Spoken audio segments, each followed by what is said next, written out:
بسم اللہ الرحمن الرحیم۔ السلام علیکم ورحمۃ اللہ وبرکاتہ۔ آج ایک نماز کا ایک شرعی مسئلہ ہے، اس کو ہم نے پڑھنا ہے کہ کوئی بندہ اپنے گھر سے نماز کی غرض سے مسجد کی طرف آتا ہے کہ میں جماعت کے ساتھ جا کے نماز پڑھوں گا۔ اب وہ بندہ جب مسجد میں حاضر ہوتا ہے تو امام صاحب کو اس حالت میں وہ پاتا ہے کہ امام صاحب رکوع کی حالت میں ہے۔ اب وہ مقتدی جب رکوع میں امام صاحب کے ساتھ آ کے ملتا ہے تو وہ بندہ کس وقت امام صاحب کے ساتھ ملے گا، کس حالت میں امام صاحب کو رکوع میں پائے گا تو اس کی نماز ہوگی، اس پر ہم نے بات کرنی ہے۔ اکثر ساتھی اس مسئلے کو نہیں جانتے اور وہ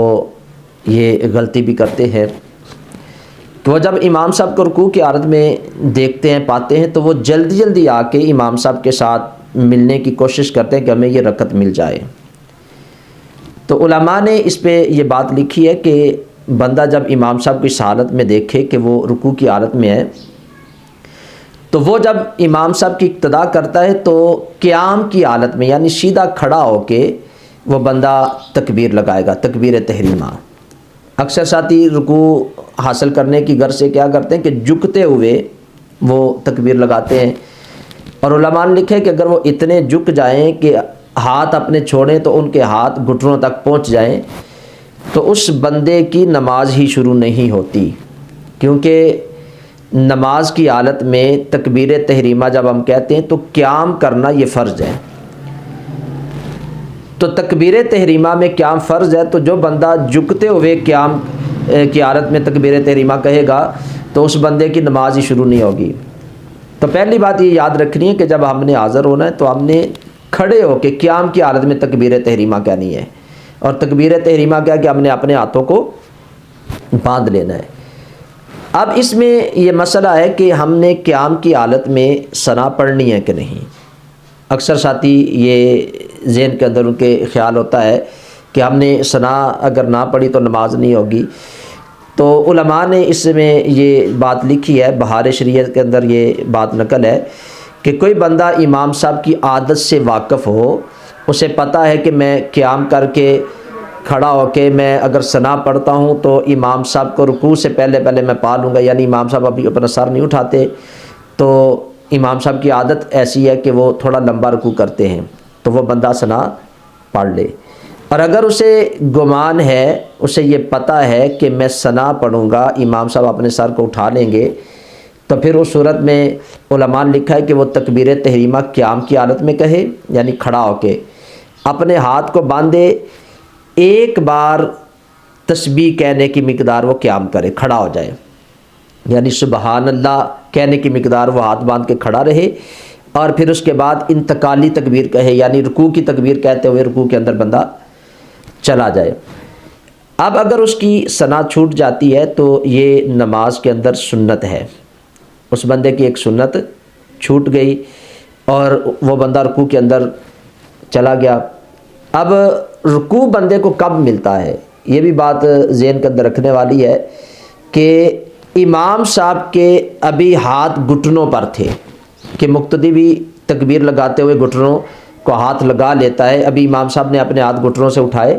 نہیں، کہ امام صاحب نے گھٹنوں سے ہاتھ نہیں اٹھائے اور مقتدی بھی اس حالت میں پہنچ جاتا ہے تو اس بندے کو رکوع مل جاتا ہے۔ اور دوسری حالت یہ بھی علماء نے لکھی ہے کہ امام صاحب نے ابھی اپنی کمر کو سیدھا نہیں کیا، یعنی رکوع کی حالت میں ہے تو مقتدی بھی آگے رکوع کی حالت میں مل جاتا ہے، ابھی امام صاحب نے اپنی کمر کو سیدھا نہیں کیا تھا کہ مقتدی بھی اس حالت میں مل گیا تو اس بندے کو بھی رکوع مل گیا، اس بندے کی بھی نماز ہو جائے گی۔ ہاں اگر کوئی بندہ رکوع میں جاتا ہے، ابھی اس نے گھٹنوں تک ہاتھ نہیں پہنچے کہ امام صاحب نے اپنے ہاتھوں کو اٹھا لیا ہے، گھٹنوں سے ہاتھ اٹھ گئے، یا وہ ابھی جو ہے وہ امام صاحب کے ساتھ ملا نہیں، یعنی اس کی کمر امام صاحب کے ساتھ نہیں ملی کہ امام صاحب نے اپنی کمر کو اٹھا لیا ہے،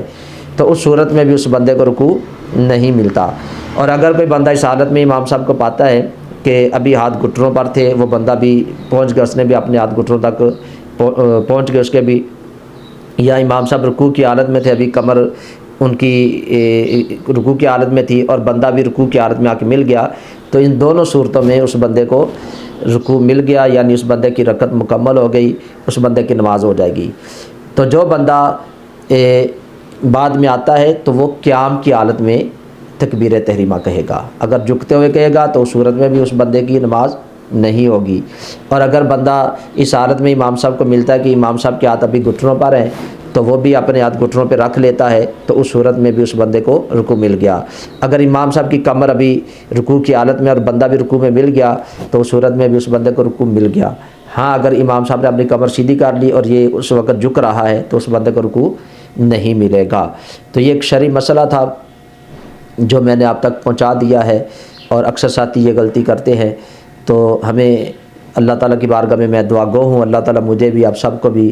ان شرعی مسائل کو جاننے کی اور پھر سمجھ کر اس پر عمل کرنے کی توفیق عطا فرمائے۔ اور میں ساتھیوں سے یہ بھی گزارش کروں گا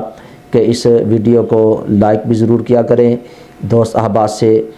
ثواب کی نیت سے شیئر بھی ضرور کیا کریں، اور جو اس چینل پہ نئے ہیں اس چینل کو سبسکرائب بھی کریں، بیل آئیکن کے بٹن کو بھی دبا دیں کہ جو بھی شرعی مسئلہ آپ تک جو میں ویڈیو بناؤں تو وہ آپ تک ضرور پہنچے۔ اللہ تعالیٰ ہم سب کا حامی و ناصر ہو۔ السلام علیکم ورحمۃ اللہ وبرکاتہ۔